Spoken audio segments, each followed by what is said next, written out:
The community of Seattle rebuilt its tarnished reputation through the creation of a thriving manufacturing town with busy mills and prosperous people.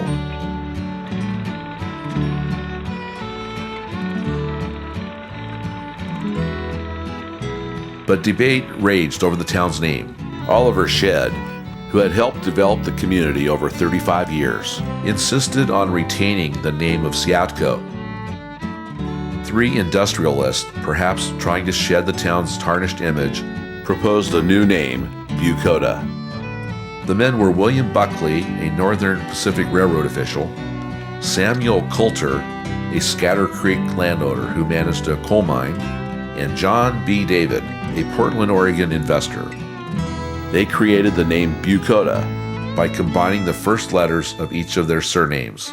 On December 20th, 1889, the legislature in the newly formed state of Washington approved a bill to change the name of Seattle to Bucoda.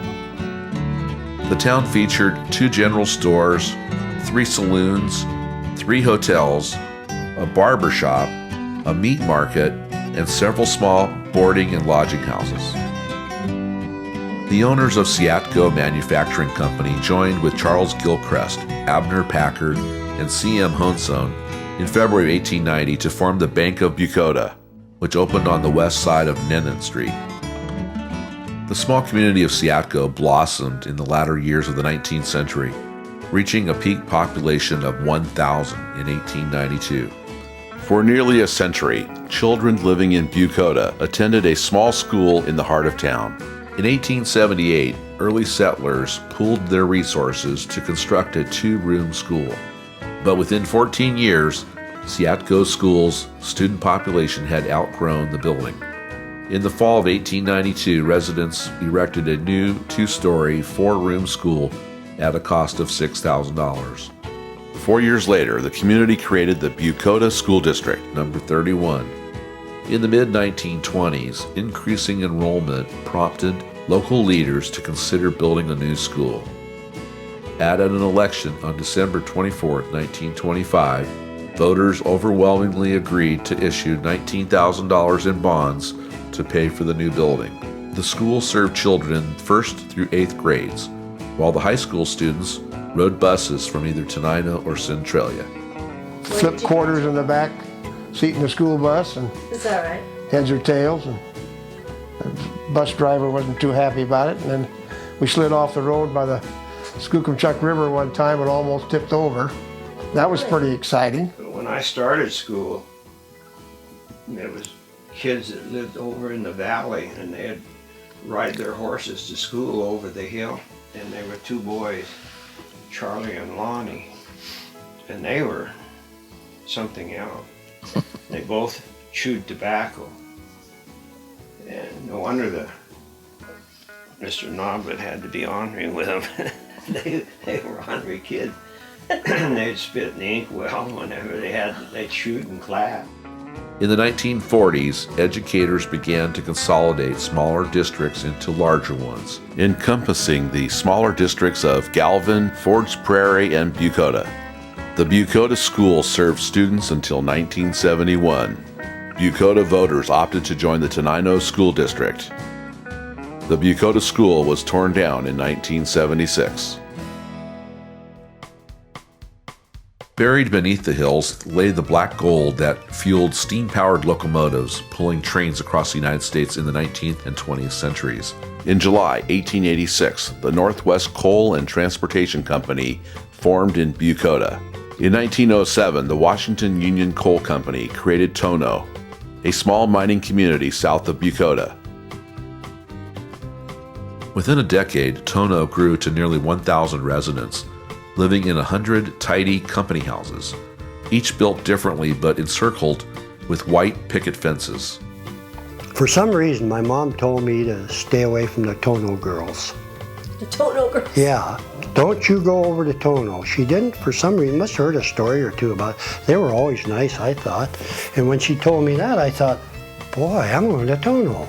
I got to find out what's over there. So.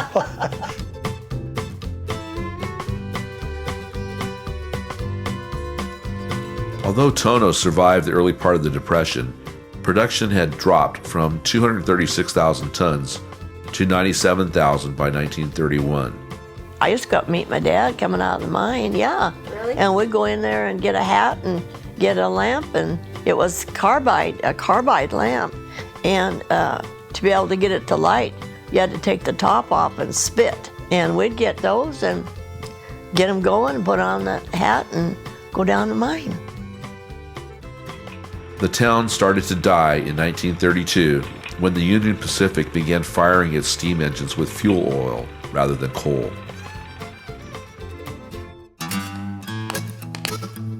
Before the turn of the century, an Englishman arrived to work at the mines and opened a saloon that has become the nerve center of Bucoda. Over the years, the drinking establishment has seen strippers, streakers, and pool table dancers. Loggers rented rooms upstairs. Farrington's watering hole, established in 1898, became a mainstay of the Bucoda community for more than a century. Initially called the Bucoda Tavern, the saloon served whiskey and beer. It was among the first to serve Olympia beer. I worked night shift at Joe's for quite a while. What did you do, serve bartender or food? Or When you work Joe's place, you do the whole shot. do the whole thing? Most everyone in town has a story to share about Joe's Place. Any mention of the tavern can often bring to mind a story of one of Bucoda's most beloved characters, Bob Shupp. Bob Shupp was probably the most regular, the most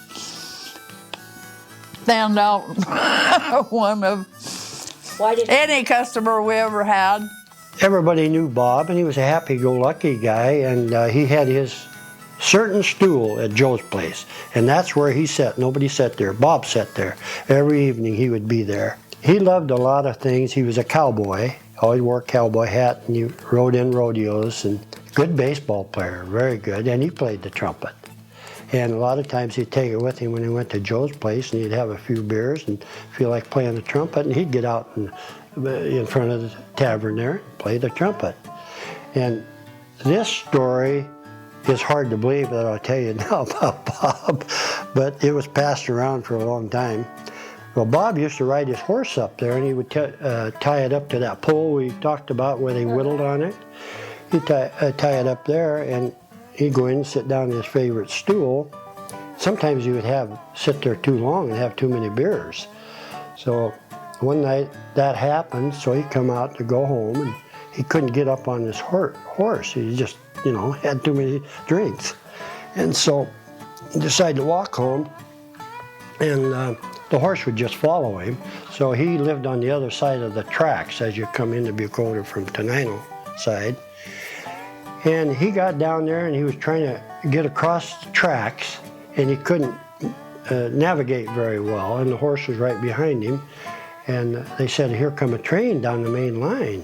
And Bob's out in the middle of the tracks, and they said his horse nudged him and nudged him and nudged him and pushed him off the tracks. Joe Farrington suffered a heart attack while working behind the bar in August of 1937, and his wife died in December that year. Afterward, the family renamed the tavern Joe's Place. Joe's Place celebrated its 110th anniversary in July 2008